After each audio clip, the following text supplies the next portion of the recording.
Guess. Oh, it's not me this week. Josh, do you want to take a step at it? Yeah. Here, I'll do my PB impression. Hello and welcome. Damn, cutthroat. All right. Hello, and welcome to 10 Very Big Books, a Malzahn read-through podcast. My name is Peter Bond, and I've read each book in the main series. However, my two co-hosts are reading the series for the first time. With me today is my friend and closest confidant, India Jones. Hello. And the Grawl horse rider of this podcast, Joshua Dean Baker. What's up? I've got a cool horse. Horse.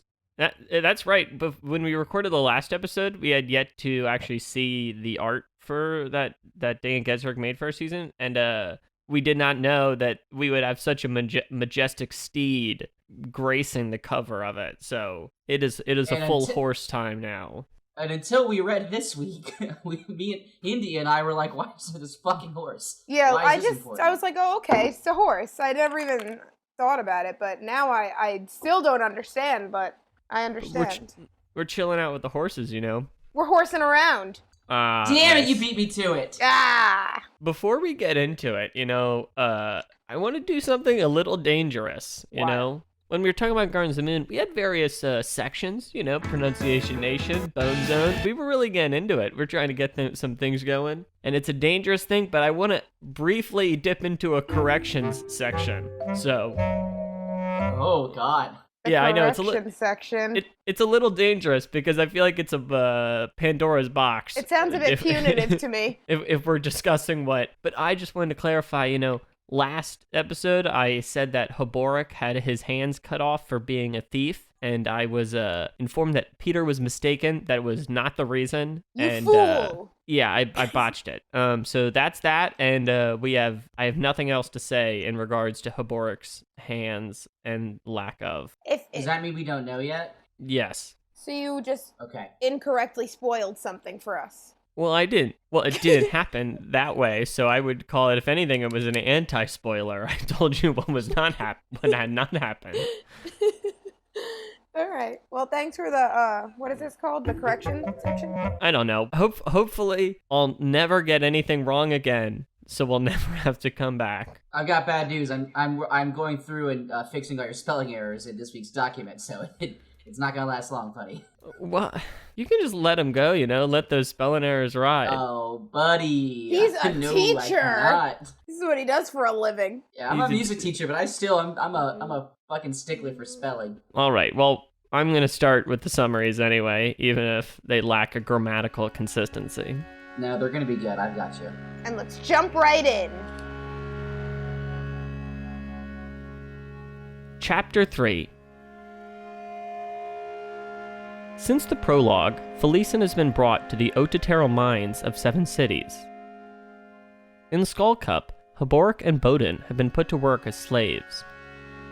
Felisin works too, but in the bedchamber of Beneth, the head slave of the island. After sex, Felisin convinces Beneth to move Haborik to a less dangerous position. She leaves Beneth and takes stock of the island. A small Malzahn contingent watches over the slaves, while natives of 7 cities reside on the island as well. There is talk of rebellion here. Felisin returns to Haborik, who calls her a whore and says she reeks of Durhang. Bowden returns and the two men talk, leaving Felisin alone. Malik Rel and the Navy have left Hissar, leaving Coltane and the 7th in command. Diker and Culp speak at the harbor. Culp has sent instructions to free Haborik on Diker's behalf. Red Blades arrive in the harbor and nearly start a fight, but the battle is avoided. Diker learns that the Malazan's 7th has been put through its paces by their new Wiccan commander. After the 7th bests the Wiccan, Diker convinces Bolt to let the Malazans rest. In Erlatan, Fiddler, Crocus, and Apsalar prepare for the journey. Kalam has already left separately with the Book of Dryjna. Apsalar continues to have memories and skills that are remnants of her possession by Cotillion. If Kalam would fail, Crocus accuses Fiddler of wanting to use these powers to kill Lasine. Fiddler disguises himself as a Grawl and they depart, planning to meet Kalam in Gdanispan. In the Temple of Shadow, Mappo is recovering from the Divers attack. He finds Ikariam, musing about his obsession with timekeeping. He thinks the temple may be able to help him regain his memories. And together they set out to explore.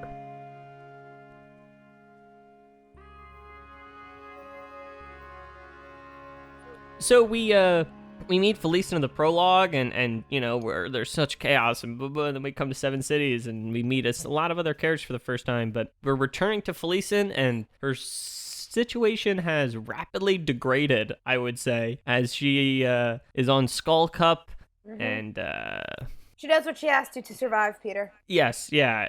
She's in quite a predicament, to put it mildly. What did you find of our return to the Perrin sister? I found a new favorite character.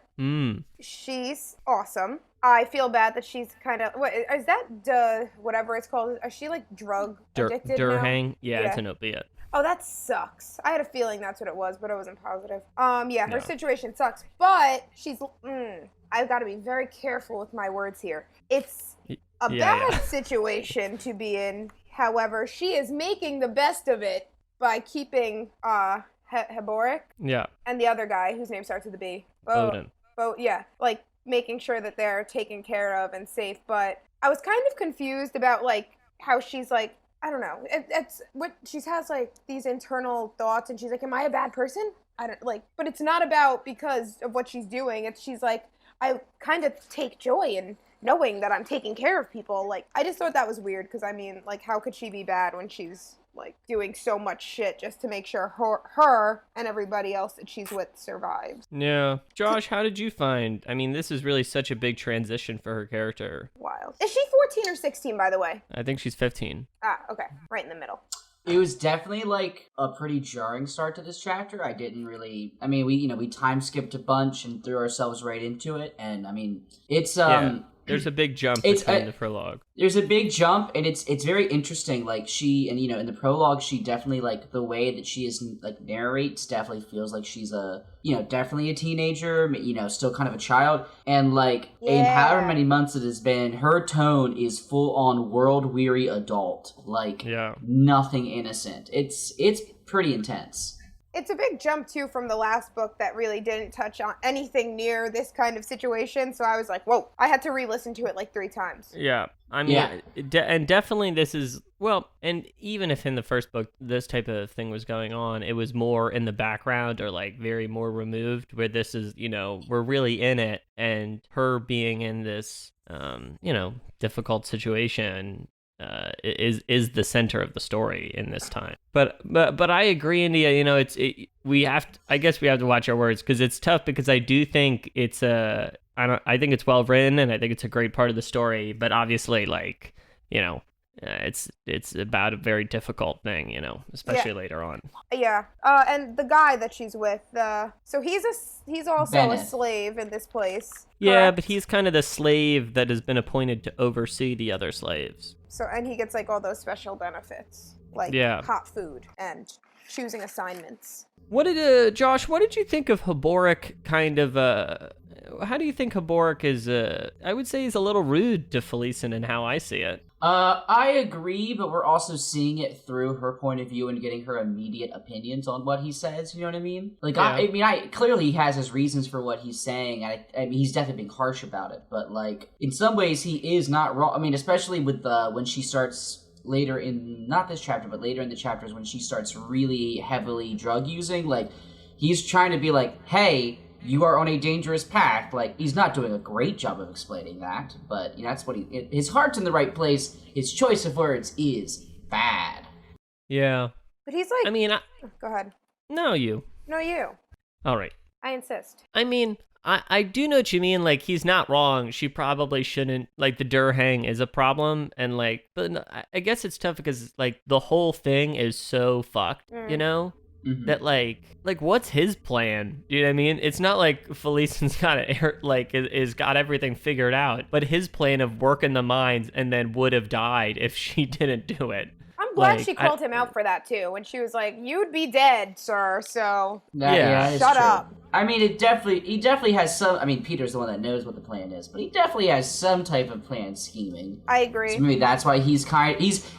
I'll say this: Felisin blatantly says like, "I am living day to day, hour to hour," and he's more like, "Bitch, when we are out of here, I can't be handling. You need to be not a drug addict, you know." Yeah. But he's not really. I mean, it sucks that he obviously he has some plan for escape and she is involved in it, but like it sucks that he can't trust her enough to tell her, to give her a reason to not be like making these decisions. And she's also like super young at the end of the day. Oh, she's very impressionable still. No, it's definitely right, and I think that's important context for so much. Like at all times, it's like, oh well, she's also 15. So. Exactly. Yes. So I mean, and then being in that situation, like I don't know, what else do you do? How else do you handle that? What else? Like who can? I don't know. It's a weird situation. Yeah. Mm-hmm. Now that. Well, we'll have.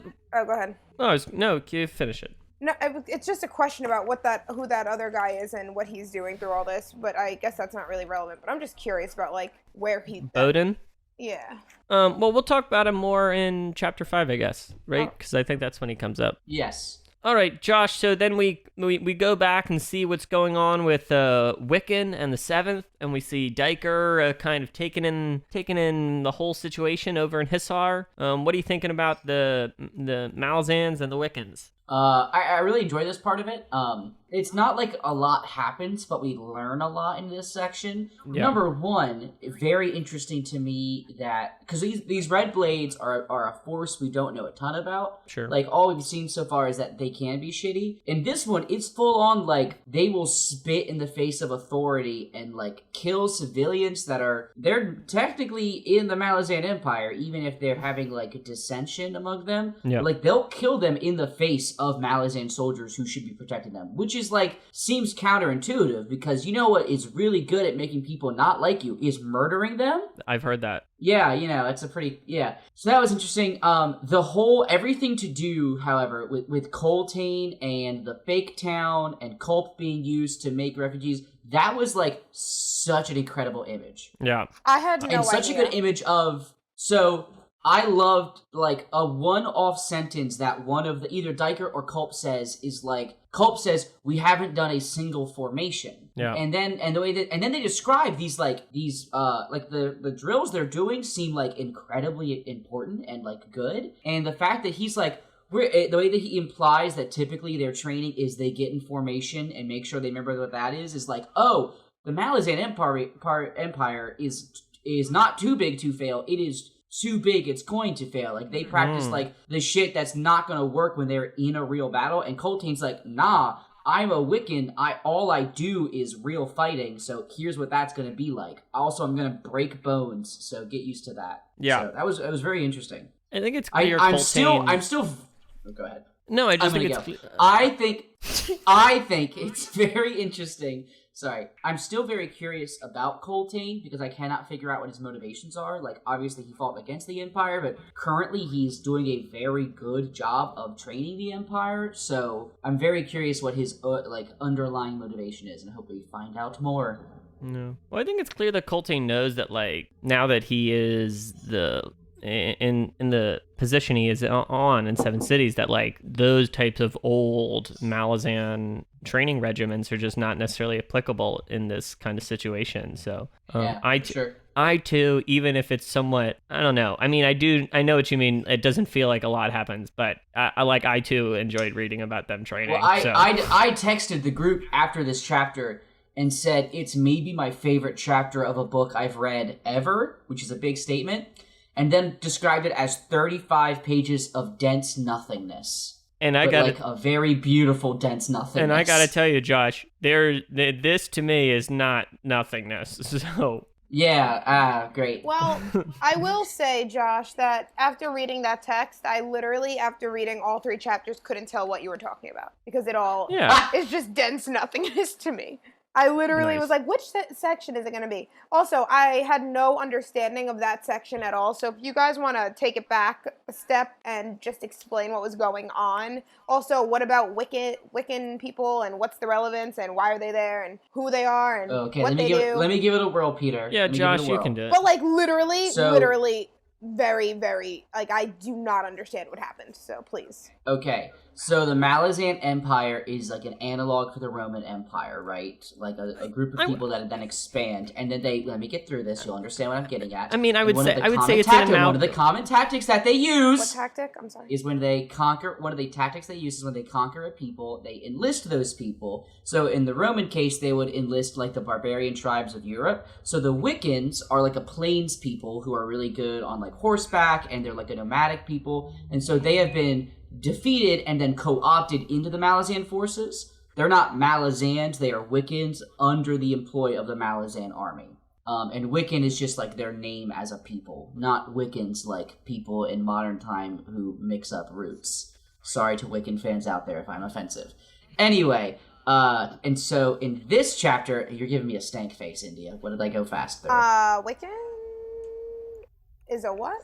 So in the real, a Wiccan is a in our name world, for a group of people. Oh. In the books, Wiccan is the name for this group of people who are the plains people. But wait, which Wiccans are we talking? I think she's asking about real world. Do you mean Wiccans. real life Wiccans or like this book This Wiccans? What are you book confused about? Wiccans. Oh, I see. Do you understand real world Wiccans? We've all seen the second Scooby-Doo movie. The animated version. With the three girls actually, with the guitar. Yeah, that's the yes. Actually, The Hex yes, they're Sisters. Wiccans. The Thank Hex you. Sisters. The Hex Sisters. Let's go. Anyway, so in the books, the Wiccans are a group of people who live in the plains, and they end up they fight the Malazan army, get conquered by the Malazan army, and then get employed by the Malazan army as part of the army. And then wait. And so, okay, go ahead. Coltane is their leader, and he has been ordered to bring him and his soldiers here. So now they are here in this city, kind of being the Malazan forces. But there are other Malazan forces here. So there's the Malazan army and the Wiccan army, same army, just two different parts of it. The Wiccans are kind of taking this Malazan army that hasn't fought in a long time and has kind of been like just doing drills and is like whipping them into shape, getting them The Wiccan ready to go army for fights. The Wiccans are part of the Malazans, but they are a distinct, separate force. Did you watch Game of Thrones? Yeah. They're the Dothraki, and these other people are like the North, like they're part of an army, but they're like their own people within the army. And they're teaching the people how to fight better. Yeah. Yes. pretty And much. that's why they want to beat the Wiccans. Yes. They fight And they're well. not real fighting, they're using blunted weapons. Yeah. What is that thing that they call the thing? That weapon? What? Thing? Lance? The lance? The lance? Yeah, it's like The a spear you hold when you're on a horse and you hit someone with it. Oh! That makes sense too. Great. Okay, we can move on now. I understand. I feel really proud of myself. Wick can move on. Okay. Add crickets, AJ. So, India, we catch up now with Fiddler, Crocus, and Apsalar as they kind of leave. They get in this they get their whole disguise all together. Yeah, pilgrims. Pilgrims, yeah, and go then ahead. they kind of talk more about Apsalar's powers and how maybe Fiddler's trying to use her. Is this the revelation? No. Is this the time when they? Oh, No, okay, that's okay, later on. okay. That's later on. All right. Yeah. Okay. So, yes. This is when Crocus is gets a little ornery. Yeah, and starts Crocus is a yelling. little ornery. Yeah, he's done with. He's tired of the bullshit.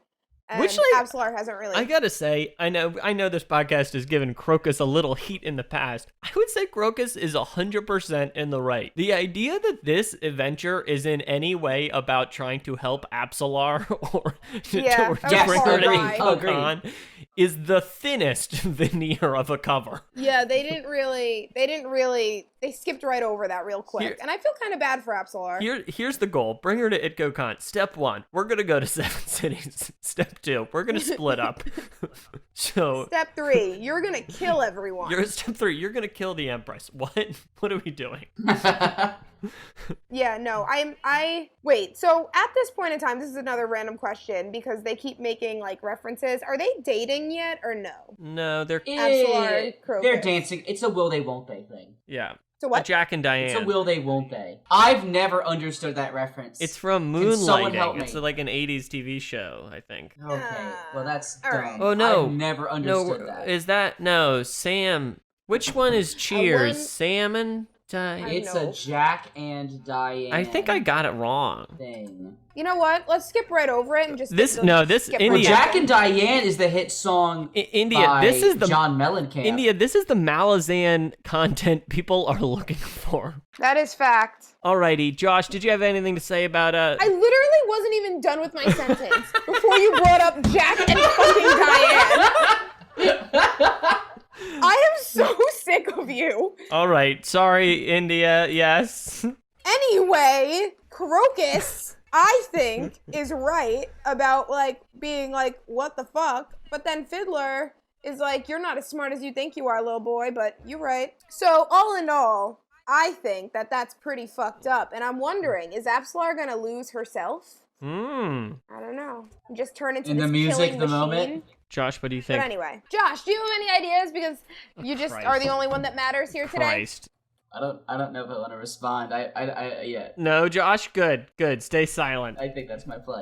All right, actually, and for my next question, I'm coming back to India. Do you have any thoughts about Shocking! Do you have any thoughts about Mappo and Akarium as they are hanging out in the Temple of Shadow? Who the hell is Akarium?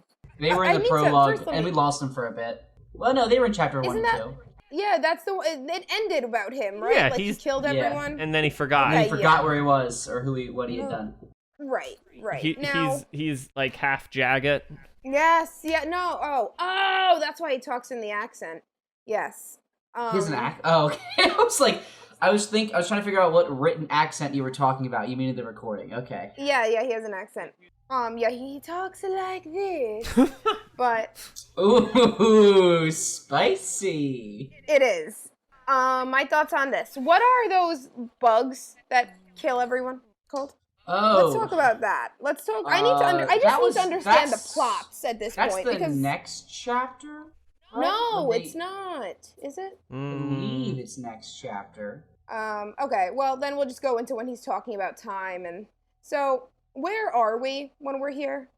I have a lot of questions, Peter. We're in that weird tower with that weird ass dude. But whose house is it? And who's It's- and why do they have, like, servants? I will say These are- this, India, I don't fucking know either. It's See, these are I'm the here for the questions. ride, and I would say Mappo and Akarium are also pretty confused at this point, because, like, this dude is just like, it's me, as if we should know who he is, and no one does, and he's got this weird servant in this weird tower that he claims these nuns used to live in, and then there's some big revelations next chapter, so, like, whoever this dude is, he's either playing the longest of cons or actually insane, and either way, I can't fucking follow what's happening. Josh mostly had it correct.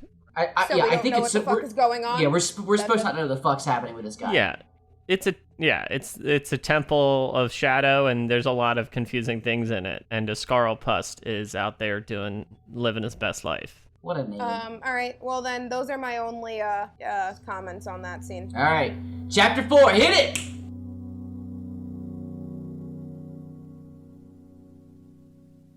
Chapter 4. Haboric's health has recovered since his job change on the Skullcup. However, Felisin's health has declined. She's increasingly dependent on the opiate Durhang and reliant on Benneth and his friends. A Malazan guard, Pella, asks Felisin about Haboric. With Benneth, Felisin speaks to the Malazan captain. Bodin has been arrested. Benneth tries to free him by offering Felisin, however, the captain declines. Afterwards, in a fury, Felisin is beat by Benneth. Felisin lies to spare her more beating. When she wakes, Haboric has found her. She wants Benneth to take her back. Kalam is traveling overland, stopping at a keep. To stop further inquiry, he shows a Malazan captain his Clawmaster symbol. Other strangers take refuge in the keep, and Kalam refuses a reading from the Deck of Dragons. In frustration, the fortune teller throws the deck at him, which lands in formation. The rope in the center, surrounded by High House Shadow. Kalam leaves the keep, however, the strangers have stayed. Lestara Yil and the Red Blades slaughter the Malazans and continue after Kalam. Mappo and Akarium explore the temple, finding carvings for the Queen of Dreams. they find a hallway with cedar tree trunks in it, along with traces of the Tisti Andes Elder Warren Corald Ghislaine. Mappo has no memory of Tisti Andi on this continent. Further in, they find the markings and scars of shapeshifters. Will the shapeshifters converge on this temple? They return to Iskarl Puss, who evades this question, and he speaks cryptically of High House Shadow. Iskarl Puss asks them to find his broom. Ikariam gladly agrees. Culp and Diker travel north of the city, where the Wiccan warlock Sormo Enath is casting a ritual. His ritual opens himself and the spirits of the land to the Warren Talan, the Elder Warren of the Talanai Mass. Shapeshifters attack and a battle ensues. Culp eventually strikes Sormo, causing the Warren to close. There is some connection between the Shapeshifters and the Talan Warren, but they don't know what.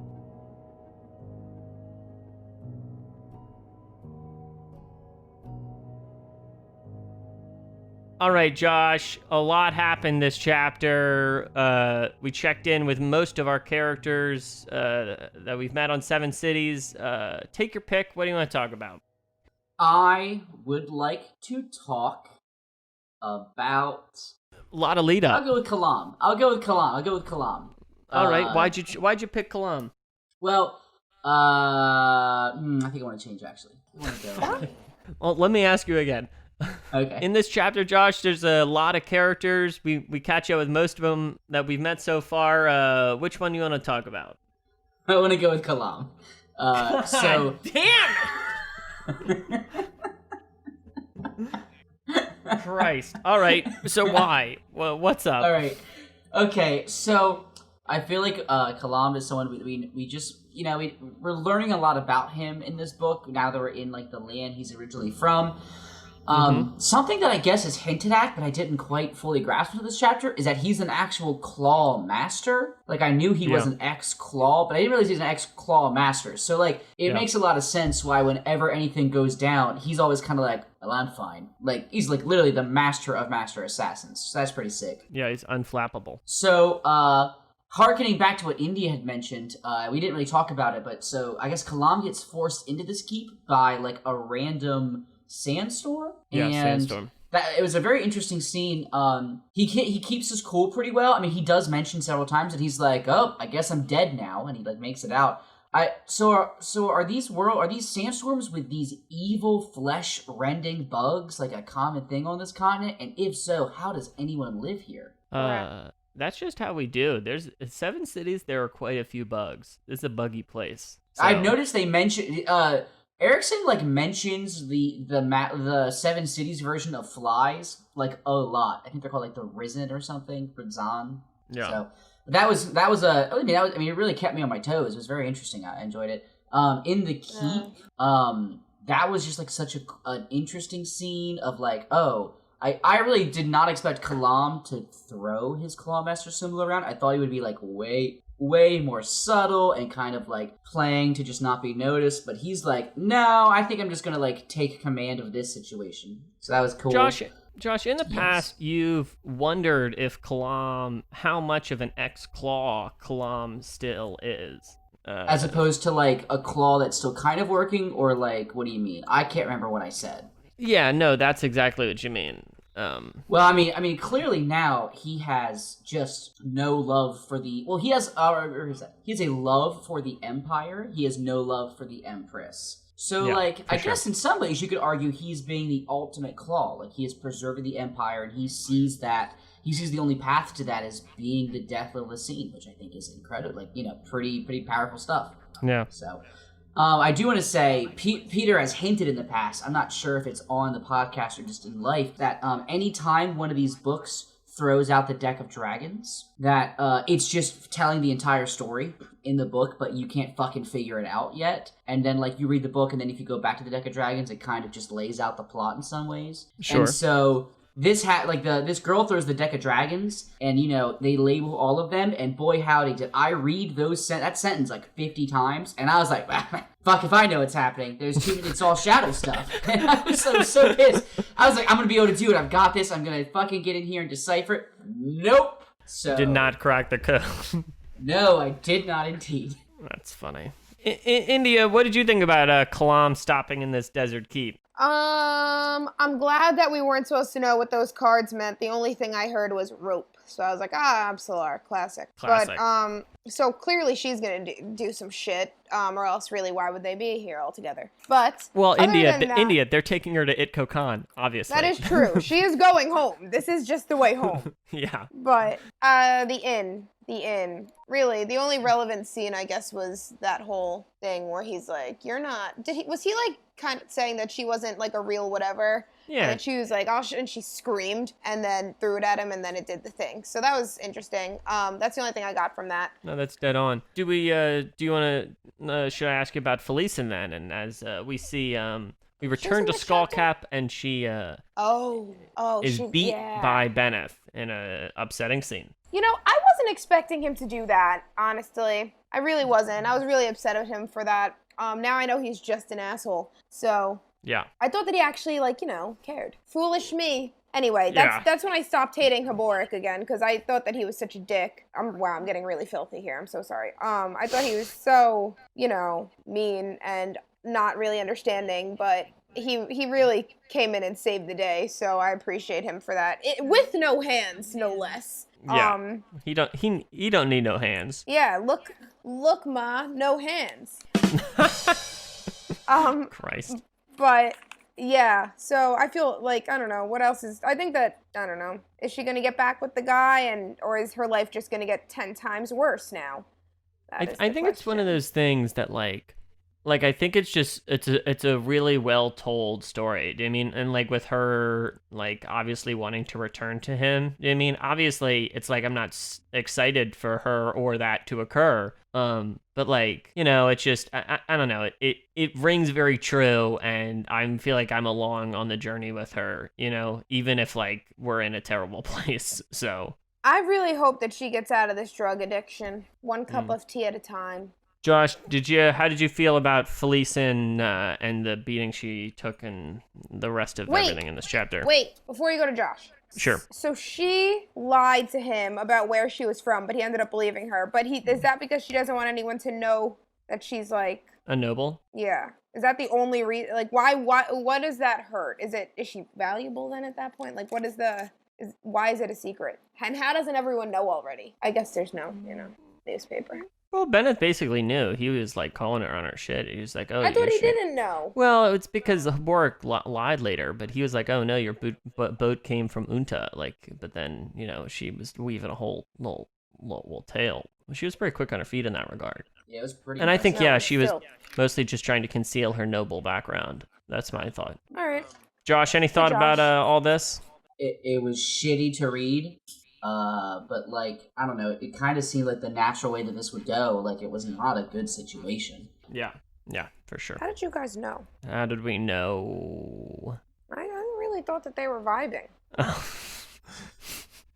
But now that I look back on it, maybe the audio, it's that good old audiobook. Yeah, I really think that I feel like when I audiobook on the rare occasions I do, I feel much more passive as I read. I'm not as quick to think about what's going to happen next. Yeah, well, also, my realization that I had today was this person, whoever they are, is reading this book and interpreting it however they want, and they're reading it that way, so I don't really get a chance to interpret it myself. I just have their interpretation. So then even when he's reading it, I'm not reading from, I don't know, No, I know what you mean. It really seems like I'm reading from her perspective, where things are, not that, yeah, everything sucks, but, it could be worse. So I'm yeah, totally, but, no, this whole thing is really shitty.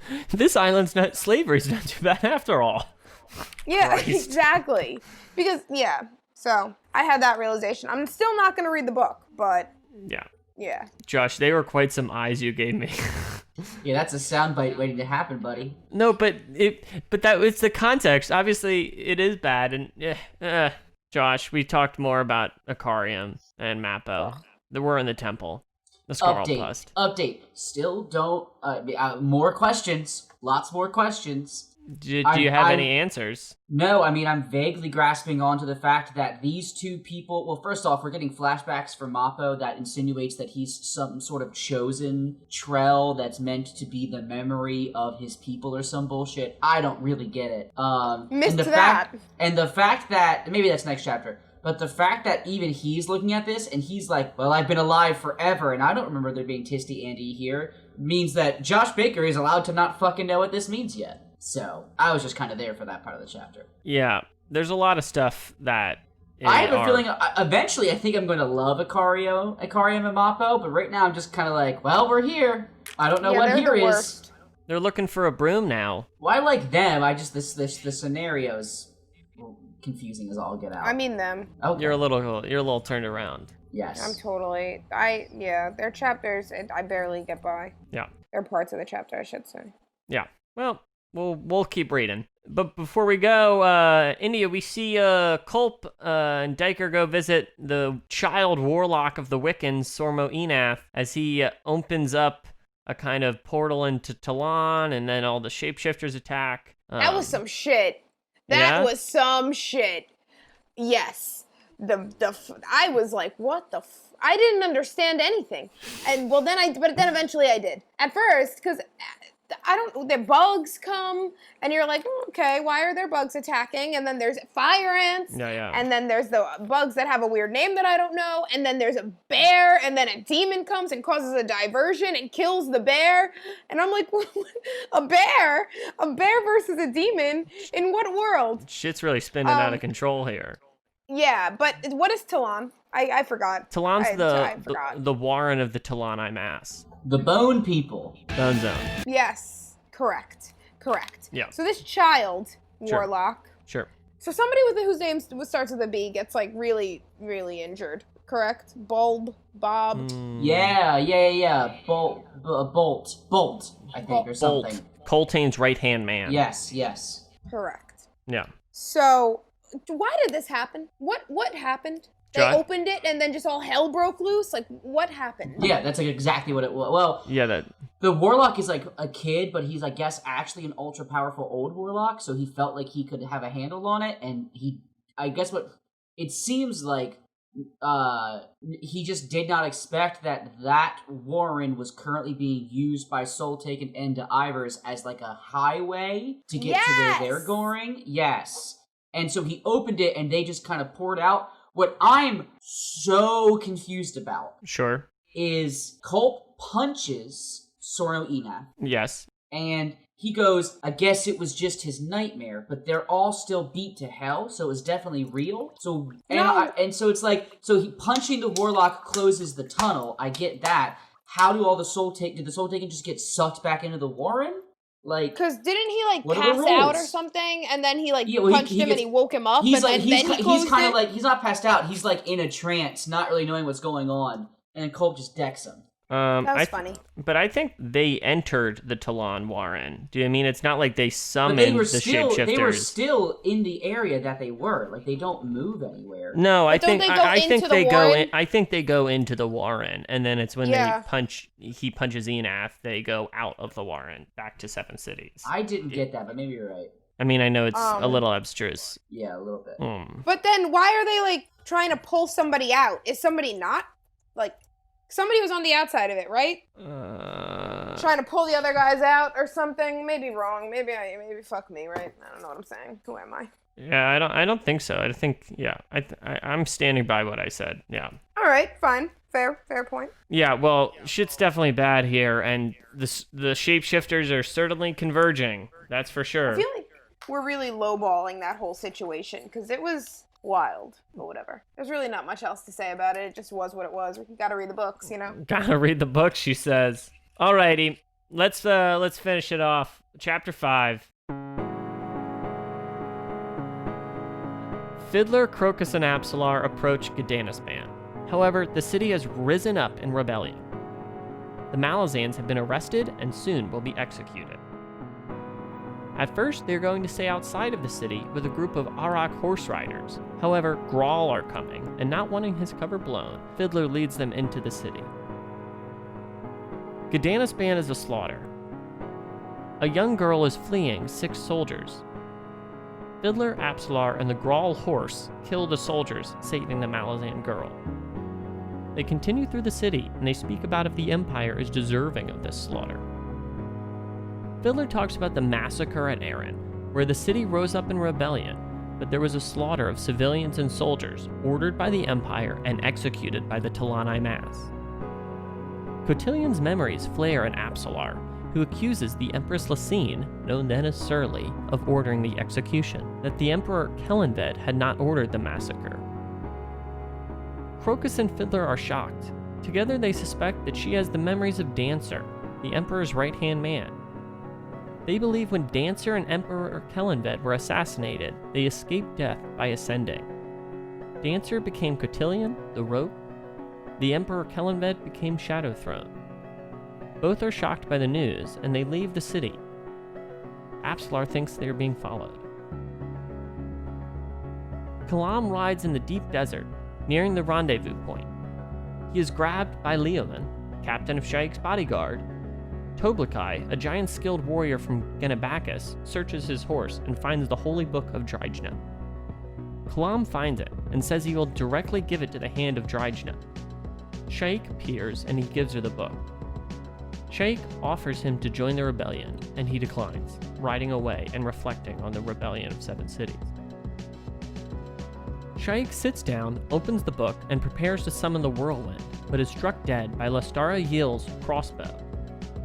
The Red Blades attack, and they battle with Leoman and Toblakai. They flee, leaving Sha'ik's body. Leoman and Toblakai wrap up her body. Sha'ik said that she would be renewed. A storm is coming.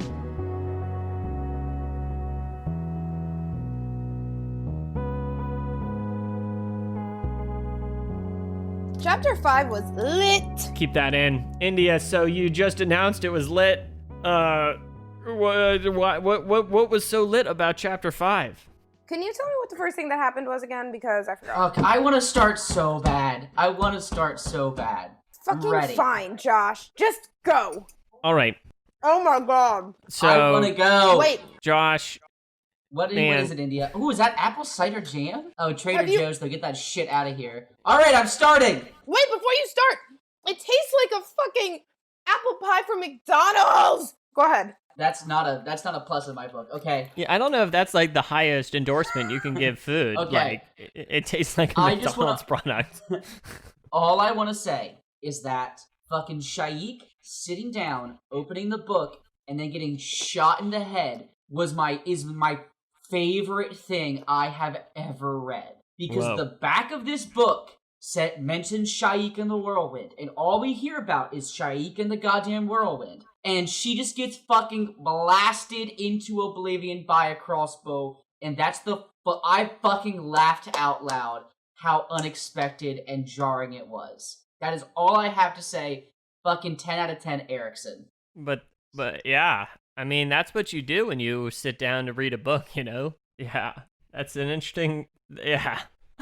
He didn't say a single sentence just then. Yeah, I guess I thought I had something to say, but I just, yeah. I can give a second try to the reaction if you want. No, it's okay. Just move on. What's the next thing? Thank God I didn't have a follow-up to that joke. So. Yeah. In India, you think this chapter's lit, you say. Tell us why. Gadanis ban, this ending with Sha'ik that Josh so much enjoyed? No. That was like way over my head that I didn't even know what was going on. More the Gadanis ban stuff. What was that stuff? The city. That's the city. That rose up that Fiddler and crew roll through. Nope, wasn't that. It was probably one of the first things you said. Was it the horse? Was it the horse? That's it! The horse! The horse! Ah, the horse. Someone tell me what the fuck that horse is. It's India, from what I can understand. It's just a horse, but it's a real fucking good one. No! Yeah, that's about it. It's just a really cool horse. Oh, really? It's a Grawl horse, but Grawl is just a group of people, I guess, who are like, it sounds like the fucking pits, but they've got bomb horses. Yeah, no, that's about right. Okay, fine. They're just a tribe with cool horses, and he has a cool horse from the cool horse tribe. Where were they when this happened? They were out on the outskirts of the city that just got kind of sacked by the rebellion, this rebellious army. So who killed everyone, and who was everyone, and why did they do it? All the Malazans were killed by the 7 cities locals in the city of Gdanisban. Why were there Malazan children and elderly there?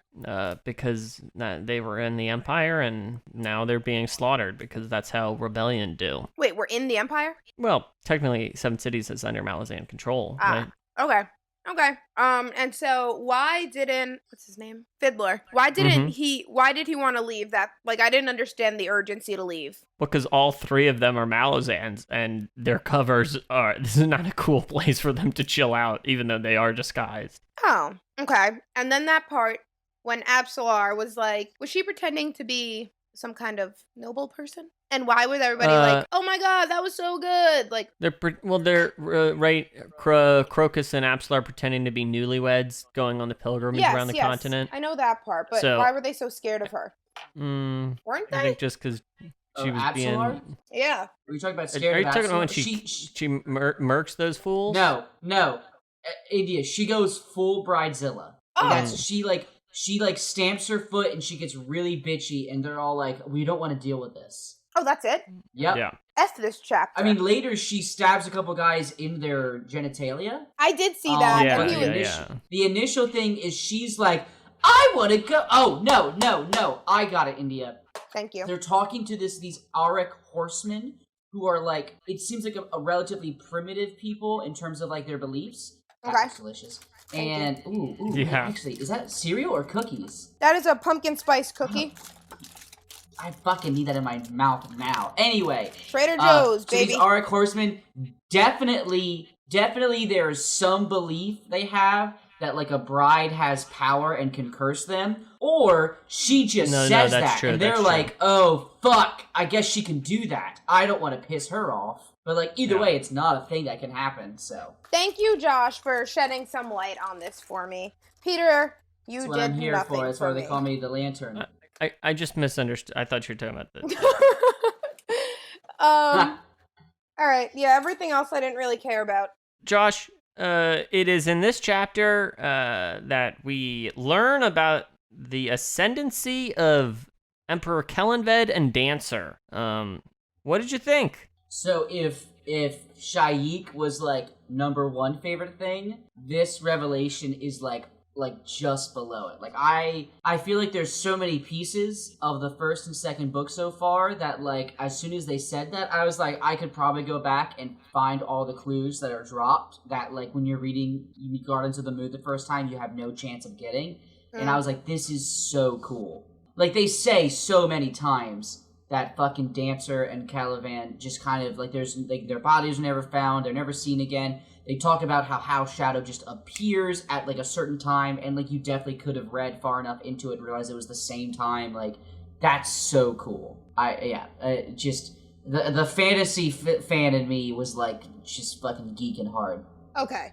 I'm so glad that you said that, Josh, because I literally wrote in the group text, this is a revelation that everybody is going to be so excited about except me, because I don't see why it's so important.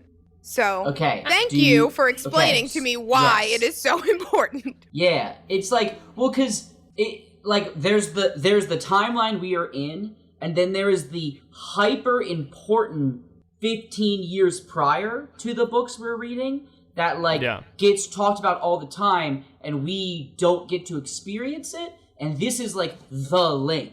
This is like the big thing so far that links the two. So pretty much, they were just average guys that were in the Malazan person with. Well, they were the emperor. They were the emperor and his claw master, or no, and his right hand man. I guess was a claw master. And then yeah, right. Now here's the emperor and his clawmaster who get like Lasine takes over afterwards, and we're led to believe that Lasine kills them. But even in the first book, they're like, how the fuck did Lasine kill them? Dancer's like the greatest assassin known to man, and now it's like now he's the greatest ascendant. Now here's my question, Peter, and look at me dead in the eyes, okay? If you're a cop, you have to tell me it's entrapment.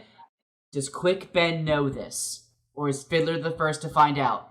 Well, Fiddler does say, after they're kind of having these revelations, Fiddler's like, oh, why didn't they, like, I thought they were so close with the bridge burners. Why didn't they let us in? Right. But, like, so that's definitely something we read. Quick Ben was a priest of Shadow Throne. Like, where does that fall into it? A what? He was a what? Like, he was a priest. Okay. He was a high priest of House Shadow, of which Shadow Throne is the head, who is Kellenvad, the Emperor. So, like, how would Quick Ben have been that priest and not known? Oh, shit. See, you're making all these connections now, Josh, and I wish that I could. But okay, that's a good thought. Peter's not going to tell you, though. I can tell by the look in his eye. He's not. It's a glossed over look. Josh, I felt very similar to you. You know, you're 100% right. If you go back knowing this, it is, like, so obvious in Gardens of the Moon. Like, right? It is plastered all over the book. However, it completely missed it the first time, and when I got here, you would have to be like the fourth tier of the big brain meme to make those connections on your first read. I mean, some people definitely have done it, but I was not one of them, and I was completely caught off guard and super stoked. So, yeah, the Emperor is alive-ish with ascent. Why them though? Why did they? What do you mean? Why did they ascend? How do you just ascend? Good question. India, I think, all I got is that you have to be known or worshipped enough. Or there seems to be this other way that these Divers and Soul Taken think they can with this path. But it seems the rest of them are just like, you have to be known or worshipped enough, and then you ascend. Uh-huh. I mean, the two people from the end of Gardens of the Moon may ascend because they go into that weird house that, like, the Azaz is house. mentioned. It's mentioned that Dancer and Kellenvad go in there as well, which I guess is the biggest hint you should have in the first book. But, like, now that makes me think that they could ascend, although I don't even remember who goes in there. It's Malik Ren and Person, right? Yeah, Ralik Nam and Vorkan, the Master of Assassins, goes into the Azaz. Yes, those two. Which, listen, they do mention two new people in House... They mentioned two new people in House Shadow, Peter, and those two motherfuckers are assassins. Are they now in House Shadow? Peter raised his eyebrows. Confirmed. Maybe. I have no comment. You have a comment. If I'm right, I'm gonna be very smug at another day when it's revealed in the books. But another day we'll have to wait for. India, Yeah. Josh already shared his thoughts on Sha'ik, kind of receiving the book of the apocalypse, and just as she opens it to summon the whirlwind and start the rebellion, she is struck dead. And then there's kind of some cryptic comments, and the first book ends. Well, what did you think of this little ending with Kalam and Sha'ik and blah, blah, blah? It was a cluster F word, and it was really kind of difficult to understand. So I mean, I didn't know that that's what was happening. I didn't know she was opening anything. I didn't know. It's some word with the starts with the C, the convergence. What is it? Come on, guys. The thing that's going to happen. The thing that's going to happen. The whirlwind. Whatever. She's opening the thing to make the whirlwind. Either way. She's opening the whirlwind. The convergence is kind of the Shapeshifters thing. Yeah, but it's believed that they're connected, yes. All right. Well, all I know is that she's dead, and I don't know why it matters, and I also don't really think it's going to impact the story that much. There, I said it. India, real quick. India. Here's the back of the book. In the vast dominion of 7 cities in the holy desert Raraku, the seer Sha'ik and her followers prepare for the long prophesied uprising known as the Whirlwind. Unprecedented in size and savagery, the maelstrom of fanaticism and bloodlust will embroil their malice and empire in one of the bloodiest conflicts it has ever known, shaping destinies and giving birth to legends. So, like, that's the whole story, it sounds like, that we're about to be in. Right. But she just died, so that's why it's like, yeah. And it's still gonna happen. So then what's the rest of the story? It's still unless gonna she... happen. Well, yeah, if she comes... Okay, well... So, yeah, really... What's going to happen, India? Where's the we shock can't be factor, set up like this, and Josh? then she not comes back. And if she doesn't come back, Erickson, you're getting put on blast next episode. Yeah. Battle. That's all I got. Wish I had more. Interesting. I mean, what do you want me to say? What do you want me to say? It's all okay. Right. I think dead. that's it. I think we've about talked through this. But Kalam. things are things are developing here on Seven Cities, aren't they? If they are, Yes. I'm not seeing the development. Oh, please. Alrighty. As always, you can tweet at us at 10 Very Big Books, 10 Very Big Books on Gmail. If someone knows about Malazane, you can tell them about the show. And I guess if they don't, you could also bring it up, but that'd be a choice. Indeed. Indeed. Next week on the podcast, we're going to be reading Book 2, Whirlwind, chapters 6 and 7. And It's gonna be a whirlwind. you know, it's going to be a whirlwind. We're still figuring out how to cut up the book exactly, since, you know, Guardians of the Moon is kind of more, there's like 7 waypoints. It's a little easier. So we're going to just figure out what's best and obviously let you guys know. Anyway, before we go, as always, India, do you want to hazard a guess about what might befall some of our characters on Seven Cities? Oh, heck yeah. It's gonna be a whirlwind. Kalam is, I don't know. Damn it, these are just so tough. You know what? I'm gonna go with my girl Felisin. Her and Haborik are gonna make some kind of escape because they're trying to get him out anyway. He's not leaving without his girl Felisin, and I don't know where they're going, but it's gonna be great. That's my guess. Josh? I'm someone who I usually have really confident guesses. Unfortunately, the only thing I was confident about is what India just said. She took your thunder. I have zero confidence in anything, so I guess I'll say Sha'ik. In the next 2 chapters of the next book. Can I say the next book? Yeah, You can say whatever you goddamn please. I think Sha'ik's gonna come back and she's gonna be transformed, and I think her 2 cool companions, who we didn't talk much about, but I hope we do eventually. I think her 2 companions she's gonna be nearly unrecognizable to them. She will be rebellion incarnate. some Tattersale shit. Some Tattersale shit. Peter seems unfazed by your guess. He's always unfazed. Yeah, I'm getting better at keeping a lid on it, if you ask me. Except for when you just raised your eyebrows about Quick Bed knowing about the people. Or whatever shit I said. Whatever, guys. All right, I'm just saying, like, I full on blew it multiple times in Guardians of the Moon, and it's just, you know, it's a long con over here. You're doing well, Peter. It's true. You are our fearless leader. Yeah. Is it a long con or is it an Itco con? And then that's all for us. We're done. That's actually the show's over. Thank you for listening.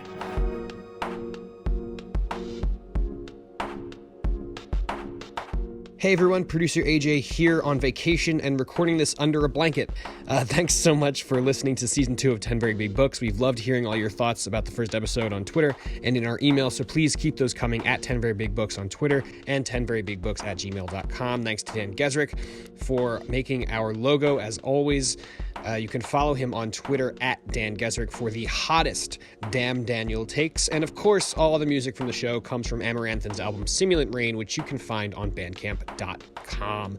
And again, they've also recently released some brand new music, which I really think you should check out. Links to their pages will be in the show notes, and 10 Very Big Books will be back in 2 weeks on October 11th with the first 3 chapters of Book 2 of Deadhouse Gates. Peter said 2 in the show, but we talked about it, and doing 3 will work better for our recording schedule and stuff. So look forward to that, and as always, thanks so much for listening.